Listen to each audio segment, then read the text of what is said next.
서구에서는 여전히 한국을 아시아의 작은 나라 정도로만 보는 분위기가 강합니다. 지금의 대한민국의 정치는 후진성을 보이고 있습니다. 솔직히 그날 수업에서 화가 머리끝까지 났지만 난 반박할 수가 없었어요. 제 소개부터 할게요. 저는 캐나다 토론토에 있는 한 대학에서 정치학을 전공하는 3학년 학생 데이비드 김입니다. 한국계 캐나다인으로 부모님은 오래전에 캐나다로 이민을 오셨지만 저는 집에서 한국어를 배우며 자랐어요. 한국에는 몇 번 여행을 다녀왔고 특히 한국의 경제 발전과 문화적 변화에 관심이 많았어요. 어릴 때부터 서구 중심의 시각에서 동아시아를 바라보는 태도에 익숙했지만 대학에 오면서 점점 그 시각의 의문을 품기 시작했어요. 한국은 제가 알던 것보다 훨씬 발전했고 유럽이나 북미 국가들과 어깨를 나란히 할 정도로 성장했어요. 그런데 이상하게도 서구에서는 여전히 한국을 아시아의 작은 나라 정도로만 보는 분위기가 강했어요. 그런데 그날 강의에서 교수님의 말을 듣고 저는 정말 충격을 받았어요. 그날 강의 주제는 아시아 경제와 정치였어요. 교수님은 우리가 존경하는 에이 맥킨리 교수님, 국제정치학 분야에서 꽤 유명한 분이었죠. 다만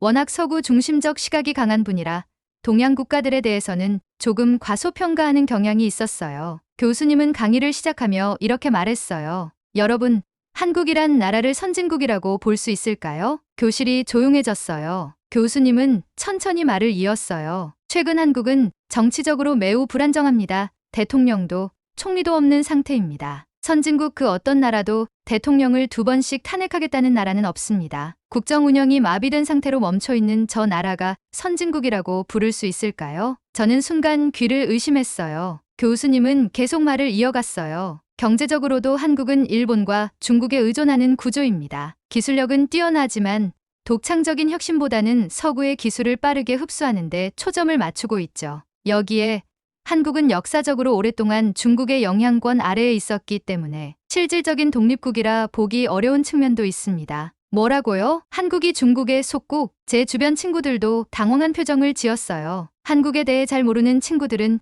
교수님의 말을 그대로 믿는 분위기였어요. 저는 점점 속에서 화가 치밀어 올랐어요. 그런데 교수님은 여기서 멈추지 않았어요. 우리는 한국을 배우기보다는 한국이 여전히 서구 국가들에게 배워야 하는 상황입니다. 유럽과 북미의 경제 모델이야말로 한국이 따라야 할 길이죠. 우리는 한국을 롤모델로 삼을 필요가 없습니다. 이 말을 듣는 순간 저는 도저히 참을 수 없었어요. 저는 손을 번쩍 들었어요. 교수님이 저를 보며 살짝 미소 지었어요. 아마도 이제 토론이 시작되겠군이라는 표정이었죠. 교수님, 저는 그 의견에 동의할 수 없습니다. 교수님이 제게 관심을 보이며 말했어요. 오, 데이비드, 반박할 논리가 있다면 말해보세요. 저는 침착하게 말을 이어갔어요. 교수님께서 한국이 정치적으로 불안정하다고 하셨지만 그런 상황에서도 한국 경제는 놀라운 속도로 성장하고 있습니다. 2020년대 이후 한국의 경제 규모는 이미 세계 10위권에 들어섰고 기술 산업에서는 글로벌 리더 역할을 하고 있습니다. 삼성과 현대 같은 기업들은 미국과 유럽 시장에서 중요한 위치를 차지하고 있죠. 교수님은 팔짱을 끼고 들으면서 피식 웃었어요. 그래요? 하지만 그건 단순한 대기업의 성공 사례일 뿐 아닐까요? 한국은 여전히 중소기업이 약하고 경제적 갈등도 심한 나라입니다. 저는 고개를 저었어요. 그렇지 않습니다. 한국은 스타트업 혁신에서도 선두를 달리고 있고 세계에서 가장 빠른 인터넷 속도와 IT 인프라를 갖춘 국가입니다. 의료 시스템도 세계적으로 인정받고 있고요. 교수님이 흥미롭다는 듯이 저를 바라봤어요. 좋아요. 그렇다면 이렇게 하죠. 교수님은 교실을 둘러보면서 선언했어요. 다음 수업에서 한국과 서구 국가들의 경제, 기술, 의료, 문화적 비교에 대해 발표해 보세요. 만약 당신이 한국이 캐나다보다 우월하다는 걸 증명할 수 있다면 내 생각을 바꿀 용의도 있습니다. 교실이 웅성거리기 시작했어요. 친구들이 제게 시선을 돌렸어요. 저는 깊게 숨을 들이마시고 대답했어요. 알겠습니다. 다음 주에 증명해 보이겠습니다. 그 순간 저는 결심했어요. 교수님의 오만한 편견을 바로잡아야 한다고요. 교수님과의 토론을 선언한 이상 허술한 자료를 준비하면 안 된다는 생각이 들었습니다. 한국을 제대로 설명하지 못하면 오히려 교수님의 편견을 강화하는 꼴이 될 테니까. 하지만 자신이 있었습니다. 내가 아는 한국은 단순한 아시아의 작은 나라가 아니었어요. 나는 도서관과 온라인 자료를 뒤지며 한국과 캐나다의 경제, 기술, 의료, 문화적 차이를 분석하기 시작했습니다. 처음에는 단순한 호기심이었지만 점점 더 놀라운 사실들을 발견했어요. 한국과 캐나다의 경제 규모를 비교하면 겉으로는 캐나다가 조금 더 커 보일 수 있습니다. 캐나다의 GDP는 약 2.2조 달러로 한국은 약 2조 달러보다 약간 높았어요. 그러나 1인당 구매력 기준 GDP를 비교하면 한국은 약 5만 8천 달러과 캐나다는 약 6만 달러는 큰 차이가 없었습니다. 하지만 문제는 경제 구조였어요. 캐나다는 천연자원에 크게 의존하는 경제입니다. 석유, 천연가스, 광업, 농업이 주요 산업이었고 제조업 비중은 상대적으로 낮습니다. 반면 한국은 반도체, 자동차, 조선, 배터리 등 첨단 제조업과 기술 산업이 경제의 중심입니다. 무엇보다 수출을 비교했을 때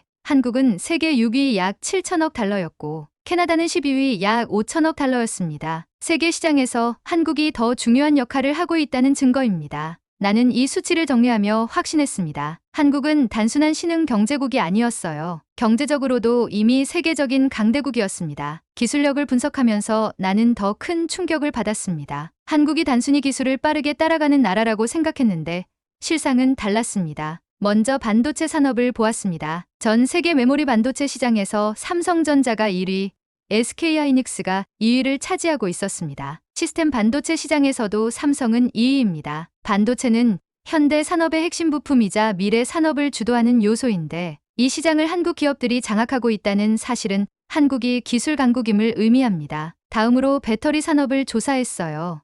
LG에너지솔루션, 삼성 SDI, SK온 등 한국 기업들은 세계 전기차, 배터리 시장에서 2위에서 4위를 차지하고 있었습니다. 전기차 시장이 급격히 성장하는 가운데 배터리 산업은 곧 미래 자동차 산업의 중심이 될 것입니다. 조선업에서는 한국이 세계 시장 점유율 1위였습니다. 한때 일본이 세계를 주도했던 조선업은 이제 한국이 고부가 가치 선박, 친환경 선박 분야에서 독보적인 위치를 차지하고 있었습니다. 이제 한국은 단순한 기술 추격자가 아니었습니다. 자체적으로 혁신을 만들어가는 퍼스트 무버였어요. 나는 의료 시스템도 비교해 보았습니다. 캐나다는 의료보험이 무료이기 때문에 사람들이 흔히 캐나다의 의료 시스템이 더 좋다고 생각했습니다. 하지만 실제 데이터를 확인해 보니 한국이 더 앞서 있었어요. 캐나다에서 응급실을 가면 평균 대기 시간이 4시간에서 6시간이 걸립니다. 심한 경우에는 12시간 이상 기다리는 경우도 흔했고요. 반면 한국에서는 대부분의 응급실 대기 시간이 30분 이내입니다. 수술 대기 시간도 차이가 컸습니다. 캐나다에서는 MRI나 CT 검사를 받으려면 수개월을 기다려야 했고 수술도 최소 3개월에서 길게는 1년까지 기다려야 했습니다. 하지만 한국에서는 대부분의 수술이 1주에서 2주 이내에 진행되었습니다. 의료비도 비교해 보아도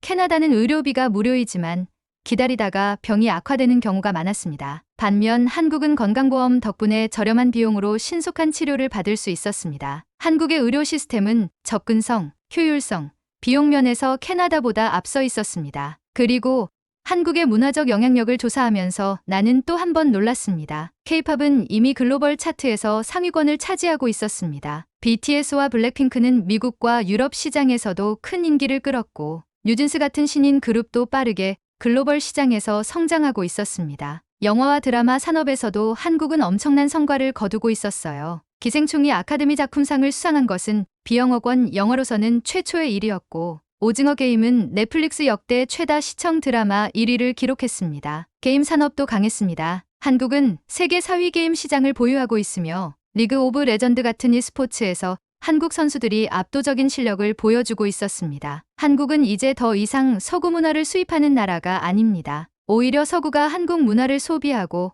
배우고 있었습니다. 자료를 정리하면서 나는 확신했습니다. 한국은 더 이상 서구에 배워야 하는 나라가 아니었어요. 오히려 서구가 한국을 배워야 하는 시대가 왔습니다. 경제, 기술, 의료, 문화 모든 분야에서 한국은 세계적인 수준에 올라 있었습니다. 그리고 나는 이 모든 자료를 발표할 준비를 마쳤습니다. 교수님이 한국을 어떻게 평가할지, 학생들이 어떤 반응을 보일지 기대되었습니다. 이제 내 차례였습니다. 발표 당일 강의실에 들어서자 모든 시선이 나를 향했습니다. 지난 수업 이후로 친구들 사이에서 꽤나 화제가 되었던 모양이었나 봐요. 교수님과의 논쟁에서 과연 내가 승리할 수 있을지 많은 학생들이 궁금해하는 눈치였습니다. 나는 준비한 자료를 하나씩 정리하며 심호흡을 했습니다. 교수님은 팔짱을 낀 채 내 발표를 지켜보고 있었습니다. 좋습니다. 데이비드. 당신이 주장한 대로 한국이 선진국이라면 오늘 그것을 증명해 보세요. 교수님의 말에 교실이 조용해졌습니다. 나는 노트북을 열고 첫 슬라이드를 띄웠습니다. 한국의 경제력 부분은 더 이상 신흥국이 아닙니다. 첫 번째 주제는 경제입니다. 나는 한국과 캐나다의 GDP,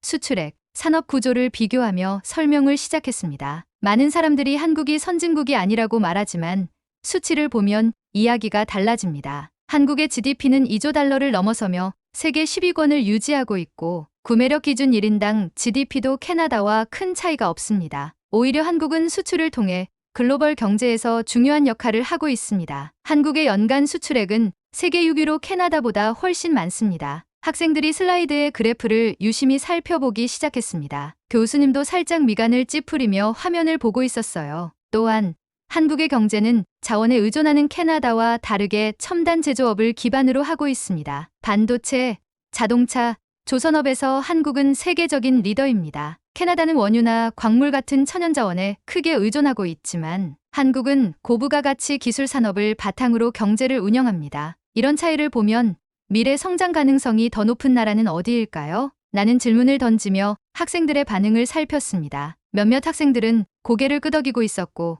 일부는 노트에 무언가를 적고 있었어요. 교수님은 여전히 팔짱을 낀 채 내 말을 듣고 있었습니다. 기술력 부분으로 한국은 이제 퍼스트 무버입니다. 나는 이어서 기술 분야를 설명했습니다. 삼성전자는 전 세계 메모리 반도체 시장에서 1위, SK하이닉스는 2위입니다. 반도체는 스마트폰, 자동차, 컴퓨터, 인공지능까지 현대 산업 전반의 필수적인 핵심 부품입니다. 캐나다는 반도체 산업에서 두드러진 역할이 없지만 한국은 이 시장을 주도하고 있습니다. 몇몇 학생들이 놀란 듯 화면을 바라봤어요. 나는 이어서 배터리, 조선업 등의 분야에서도 한국이 세계적인 리더임을 강조했어요. 한국은 단순히 다른 나라의 기술을 따라가는 패스트 팔로워가 아니라 이제는 스스로 혁신을 만들어가는 퍼스트 무버로 자리 잡고 있습니다. 교수님이 입술을 굳게 다물고 있었습니다. 의료 시스템에 대한 발표가 시작되자 학생들의 반응이 더욱 흥미로워했습니다. 캐나다는 의료비가 무료라서 좋다고 생각할 수 있습니다. 하지만 응급실 대기 시간이 평균 4시간에서 6시간이고 심한 경우 12시간 이상 기다려야 합니다. MRI나 CT 검사도 몇 개월씩 기다려야 하죠. 반면 한국에서는 응급실 대기 시간이 평균 30분 이내이며 대부분의 검사는 1주에서 2주 내에 받을 수 있습니다. 학생들 사이에서 작은 웅성거림이 일어났습니다. 몇몇은 고개를 끄덕이고 있었고 몇몇은 이해할 수 없다는 듯 표정을 지었습니다. 그뿐만 아니라 한국의 의료 시스템은 접근성이 뛰어나고 비용도 저렴합니다. 국민건강보험 덕분에 대부분의 치료를 부담 가능한 가격에 받을 수 있죠. 나는 캐나다의 의료 시스템 문제를 지적하는 해외 기사까지 보여주며 설명을 마쳤습니다. 이제 문화적 영향력에 대해 이야기하겠습니다. 나는 K-팝, 영화, 드라마, 게임 산업을 다루기 시작했습니다. BTS는 빌보드 차트 1위를 여러 번 차지했고 블랙핑크는 유튜브에서 가장 많은 구독자를 보유한 걸그룹입니다. 기생충은 아카데미 작품상을 수상했고 오징어 게임은 넷플릭스, 역사상 가장 많이 본 드라마 1위를 기록했습니다. 게임 산업에서도 한국은 세계 4위 시장을 보유하고 있으며 e스포츠 강국으로 자리 잡았습니다. 학생들은 이제 더 이상 반박할 수 없다는 듯한 표정을 짓고 있었어요. 교수님도 말없이 내 발표 자료를 바라보고 있었어요. 발표를 진행하며 나는 교수님이 한국을 중국의 영향권 아래 있었기 때문에 실질적인 독립국으로 보기 어렵다고 했던 부분도 반드시 짚고 넘어가야겠다고 생각했습니다. 마지막으로 교수님께서 지난 강의에서 한국이 중국의 속국이었고 독립국으로 보기 어렵다고 하셨죠. 하지만 역사적 사실을 보면 이야기가 다릅니다. 나는 첫 번째 자료를 띄웠습니다. 우선 한국은 1945년 일본 제국의 식민 지배에서 벗어나면서 완전한 독립국이 되었습니다. 한국전쟁 이후에는 오히려 미국과 군사적 경제적 협력을 강화하며 성장해 왔습니다. 중국의 직접적인 지배를 받은 적은 없습니다. 나는 슬라이드를 넘기며 고려, 조선, 대한제국 시기의 외교 정책을 설명했습니다. 역사적으로 보면 한국은 중국과 오랜 외교 관계를 유지하면서도 자주성을 지켜온 국가입니다. 조선시대에 중국 명청과 사대 관계를 맺은 적이 있지만 이는 당시 국제 질서에서 외교적 생존 전략이었을 뿐 실질적인 종속 관계는 아니었습니다. 오히려 조선은 독자적인 행정 체계를 운영했고 고유의 법과 문화를 발전시켰습니다. 나는 학생들을 바라보며 질문을 던졌습니다. 만약 사대 관계를 맺었다는 이유로 독립국이 아니라고 한다면 과거에 영국의 영향을 받았던 캐나다나 오스트레일리아도 독립국이 아니라고 해야 할까요? 학생들 사이에서 작은 웃음과 고개를 끄덕였어요. 교수님도 흥미롭다는 듯 나를 바라보았습니다. 또한 현대 한국은 중국과의 관계에서 독립적인 외교 정책을 유지하고 있습니다. 미국과 군사 동맹을 맺고 있으며 경제적으로도 특정 국가에 종속되지 않는 다변화된 무역 전략을 펼치고 있습니다. 현재 한국은 가까이 있는 중국과 무역을 하고 있지만 동시에 미국, EU, 동남아시아, 중동과도 활발히 거래하며 균형을 유지하고 있습니다. 나는 마지막 슬라이드를 띄웠습니다. 결론적으로 한국은 역사적으로나 현재적으로나 중국의 속국이 아닙니다. 한국은 외교, 경제, 군사적으로 독립적인 국가이며 오히려 서구의 선진국들과 대등한 위치에서 협력하고 있습니다. 교수님은 팔짱을 풀며 나를 바라보았어요. 흥미로운 시각이군요. 확실히 내가 한국의 역사적 맥락을 단순하게 해석했을 수도 있겠군. 나는 자신 있게 고개를 끄덕였습니다. 그렇습니다, 교수님. 한국은 오랜 시간 동안 자주성을 지켜온 나라였고 앞으로도 그럴 것입니다. 학생들 사이에서 다시 한번 박수가 나왔습니다. 나는 미소를 지으며 발표를 마쳤습니다. 발표가 끝나자 교수님은 한동안 아무 말도 하지 않았어요. 나는 혹시나 교수님이 내 자료를 인정하지 않을까 걱정이 되었어요. 하지만 교수님은 한숨을 내쉬며 입을 열었습니다. 좋습니다, 데이비드. 내가 인정할 건 인정해야겠군요. 강의실이 조용해졌어요. 학생들은 교수님의 입에서 나온 말을 믿기 힘든 듯한 표정을 지었습니다. 나는 한국을 여전히 신흥국의 연장선으로만 생각했지만 데이비드의 발표를 듣고 보니 내 시각이 조금 구시대적이었다는 걸 깨달았습니다. 한국이 경제,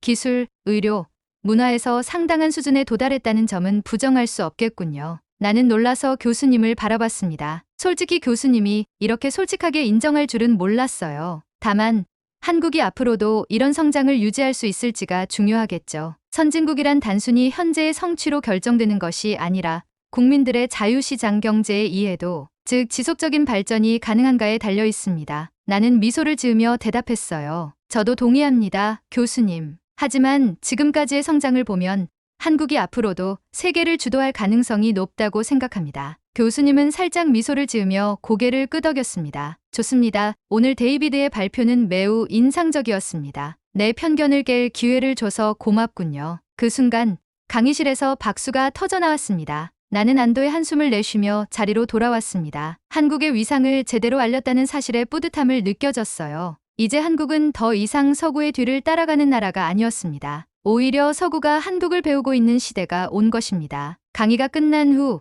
나는 강의실을 나서며 친구들과 이야기를 나누었어요. 그동안 한국에 대해 잘 몰랐던 친구들도 오늘 발표를 듣고 생각이 바뀌었다고 합니다. 데이비드, 솔직히 말해서 나도 한국이 이렇게 대단한 나라일 줄은 몰랐어. 그냥 전자제품 잘 만드는 나라 정도로만 생각했지. 내 친구 마이클이 놀란 얼굴로 말했어요. 그는 평소 국제정세에 관심이 많았지만 한국에 대해서는 깊이 생각해 본 적이 없었다고 했습니다. 맞아. 나도 BTS랑 삼성 말고는 아는 게 별로 없었는데 특히 의료 시스템이 이렇게 효율적이라는 게 놀라웠어. 캐나다에서 병원 가는 건 정말 끔찍하잖아. 리사도 고개를 끄덕이며 말했어요. 그녀는 몇 달 전에 무릎을 다쳤는데 MRI를 찍기 위해 3달을 기다려야 했다고 합니다. 학생들 사이에서 한국에 대한 이야기가 활발하게 오가는 것을 보면서 나는 오늘 발표가 단순히 교수님을 설득하는 것 이상으로 의미 있는 일이었다는 걸 깨달았습니다. 며칠 후 교수님이 내게 따로 연락을 해왔어요. 데이비드, 잠시 연구실로 올 수 있겠나? 나는 조금 긴장하면서 교수님의 연구실로 찾아갔습니다. 교수님은 평소보다 더 진지한 표정이었습니다. 네, 교수님. 무슨 일이신가요? 교수님은 내게 한 권의 책을 건네며 말했습니다. 데이비드의 발표 이후로 나는 한국에 대해 좀 더 깊이 연구해봤네. 솔직히 말하면 나도 서구 중심적 사고방식에 갇혀 있었던 것 같아. 한국의 경제와 기술이 이 정도로 발전했다는 걸 직접 확인하고 나니 내가 너무 안일하게 판단했다는 걸 인정하지 않을 수 없네. 나는 교수님의 말에 놀랐어요. 이렇게까지 솔직하게 인정할 줄은 몰랐습니다. 사실 교수로서도 배우는 입장이 되어야 하는데 내가 너무 내 관점만 고집했던 것 같아. 그래서 이번 학기 강의 내용을 일부 수정할까 생각 중이네. 한국을 비롯한 동아시아 국가들에 대해 보다 객관적인 데이터를 반영해서 강의할 생각이야. 나는 기쁜 마음에 교수님께 말했습니다. 정말 좋은 생각이신 것 같아요, 교수님. 저도 이번 발표를 준비하면서 한국뿐만 아니라 여러 나라의 발전에 대해 많이 배울 수 있었어요. 교수님은 미소를 지으며 말했습니다. 이번 기회를 통해 나도 한 가지 확실히 깨달았네. 세계는 빠르게 변화하고 있고 우리가 과거의 기준으로만 나라를 평가해서는 안 된다는 걸 말이야. 앞으로 강의에서도 보다 열린 시각을 가지려고 노력할 생각이네. 나는 교수님의 변화된 태도를 보며 속으로 뿌듯함을 느꼈습니다. 그 후 강의 내용은 확연히 달라졌어요. 한국을 단순히 신흥국으로 묘사하는 것이 아니라 경제, 기술, 의료, 문화적 측면에서 세계적인 수준으로 성장한 나라로 다루기 시작했습니다. 학생들도 변화했습니다. 이제는 한국을 단순히 아시아의 한 나라가 아니라 세계적으로 중요한 국가로 인식하기 시작한 것입니다. 데이비드, 너 덕분에 나도 한국을 좀 더 공부해보고 싶어졌어. 한국어도 배워볼까 생각 중이야. 마이클이 웃으며 말했어요. 나는 그 말을 듣고 기분이 좋아졌어요. 좋은 생각이야. 한국에 한번 가보면 내가 직접 느낄 수 있을 거야. 생각보다 훨씬 더 놀라운 나라니까. 나는 이 경험을 통해 확신했습니다. 한국은 더 이상 서구가 가르쳐야 하는 나라가 아닙니다. 이제는 서구가 한국을 배우는 시대가 왔습니다. 오늘의 사연이 마음에 드셨나요? 감동적인 이야기를 주변과 공유하며 함께 이야기 나눠보세요. 여러분의 구독, 좋아요와 알림 설정은 콘텐츠 제작에 큰 힘이 됩니다. 시청해 주셔서 감사합니다.